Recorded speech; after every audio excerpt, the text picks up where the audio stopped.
Hello everybody, it's Ken from Reverend Guitars, and once again I'm proud to be here at Wildwood in sunny Louisville, Colorado.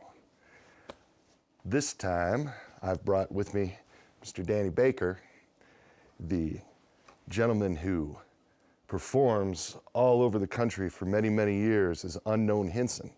And he's sitting here with his Reverend Unknown Hinson signature model, taking a break between recording a new album for Hinson, and we're just coming up on the release of how many seasons into the Squidbillies are we? This will be season number 5 of Squidbillies. Season number 5 of Squidbillies coming up this year. I wanted to talk to you guys for just a couple of minutes about how I met this fella.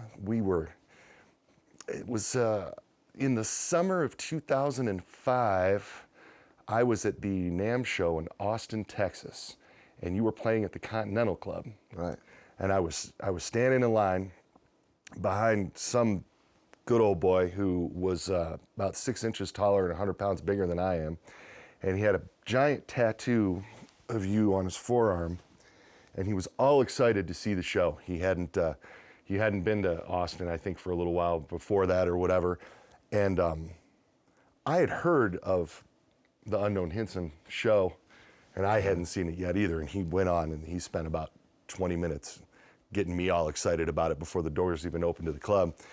And I do believe that Linda played that show with you. Yeah, Linda K. Linda K. And it was a fantastic show.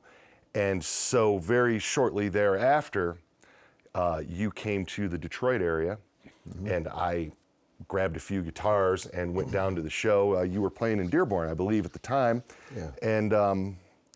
And I stood around and waited for everybody to go. And I know you're a big fan of signing autographs and signing CDs and selling T-shirts, and he'll sit and talk to everybody in the club till everybody leaves. And so after you were done talking to all of your fans, I put one of my guitars in your hands and said, hey, what do you think of this? I thought it was great, great. Reverend builds great instruments, not just because they look good, but they play well, they sound fantastic, and you know, they are affordable, which means a lot to not only myself, but you know, thousands of other players around who want a really pro-level guitar for less than 10 grand. So it's a handy feature they have included with their guitars. But now I've been playing I initially started out playing the Reverend Club King 290, which looks a whole lot like the Unknown Hinson signature. But, and I had 2 of them, loved them, great guitars, still love them. But I tend to get older as I age and tend to get a little arthritic in the left hand, a little painful in the lower back. And I asked the good people at Reverend if they could shave it down just a little bit, take a few ounces off of it, and make it easier for an old guy like me to play. And that's what they did with the Unknown Hinson signature. And I just love the guitar, not just because it bears the name of Unknown Hinson, the character that I created, but it's just a wonderful instrument. I'm proud to be a Reverend endorsee.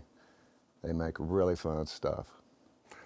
Joe and I are very proud to have you. After seeing you perform, you know, at least 10 or 12 times between 2005 and 2009, when it came time to do the signature model, Joe had a really good idea of the sounds that you wanted to conjure out of the guitar. Yeah. He knew the sounds that you were getting out of the Club King, and we wanted to make sure that when we did the signature model, not only did we incorporate the sounds, but also add something a little bit different to it, add a little more mid-range, and do some other stuff so that we could actually focus this in as a guitar that you want to get your tones out of, so that this would be your only instrument.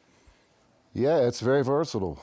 Of course, you got the 2 P-90 pickups, you got the 3-position pickup selector, you got a master volume and tone control, also a bass contour knob, which is great for fattening up your bridge pickup or your neck pickup. So it's a world of variable tones there you have. And I think the original Club Kings came with a rosewood fretboard, which I love, but I tend to play in more of a twangy style as Unknown Hinson, so I had grown partial to maple necks. And at my request, they built a Club King with a maple neck, which as you can see is in the Hinson model now. So it's a very light guitar. It's very light. Yeah, they consistently weigh about 7 pounds. The body's Korina, and the top is 1/4 inch thick solid spruce top. And then interestingly, this particular model has a 24 and 3/4 inch scale bolt-on maple neck. And that focuses the mid-range around the P-90s a little bit more, but when you add that with the sort of acoustic sheen that you get from having the spruce top on the guitar, it makes for a very unique sounding instrument. And Danny here is the master of the bass contour control. I use some of his, I show some of the videos that you've got up on YouTube of you in solos picking and rolling off that bass contour with your pinky and getting the twangy thing out of the bridge pickup and then rolling it back in and flipping to the neck and doing the state. There's very few artists that we see that actually utilize the feature as much as you do when you perform live. I think it's fabulous. No, used to have been, you know, touring as a trio, whereas I was the only guitar player, singer, and used bass and drums.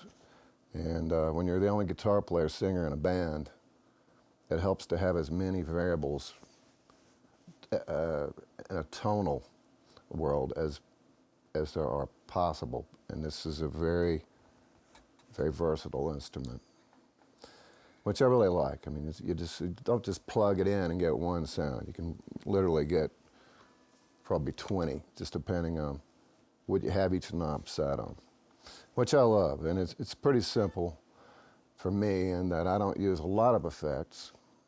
I like a guitar to sound the way a guitar should sound, which is like a guitar, if that makes sense. Not like a synthesizer or whatever. And this, with all due respect to effects, I don't use that many.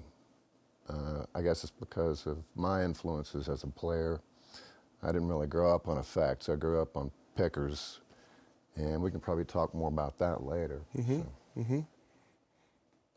And then, to finish it off, all the Reverends have locking tuners, the thumb wheel lock on the back. This guitar has Unknown's signature etched right into the pick guard. These are the Reverend P-90s. They're calibrated for each position by Mr. Naylor. He really has Joe Naylor, who founded this company, has very, very specific ideas on how he wants his guitars to sound. And the nice thing about that is it translates over to artists like Danny, who actually like what Joe already developed and then was able to sort of tweak it into a style of his own. So the bridge pickup on this guitar's got slightly more output than the neck pickup does, and they hum cancel in the center position, and it really throws a lot of that really cool P90 mid-range growl. And then we polished this one off with these beautiful Bat Inlays that you yourself had a hand in picking out the design of for us. Well, Unknown Hinson, the character, is a little on the dark side, and he's rumored to have been a vampire at one point in his life. And here's his little logo at the end of the headstock as well. And I thought the bats were, appropriate for Unknown Hinson. But now, you've been calling me, he's been calling me Danny I Baker. have been. Actually, I don't want to be confused with an English sports announcer. So for the record, my full name is Stuart Daniel Baker. No problem with that, right? No problem at all. But I'm more known as Unknown Hinson, and I do the voice for Early Kyler on Squidbillies on Cartoon Network. But this is the Unknown Hinson signature guitar built by the nice folks at Reverend Guitars. Hope you check one out. Hope you like the way it sounds. I'm sure you will.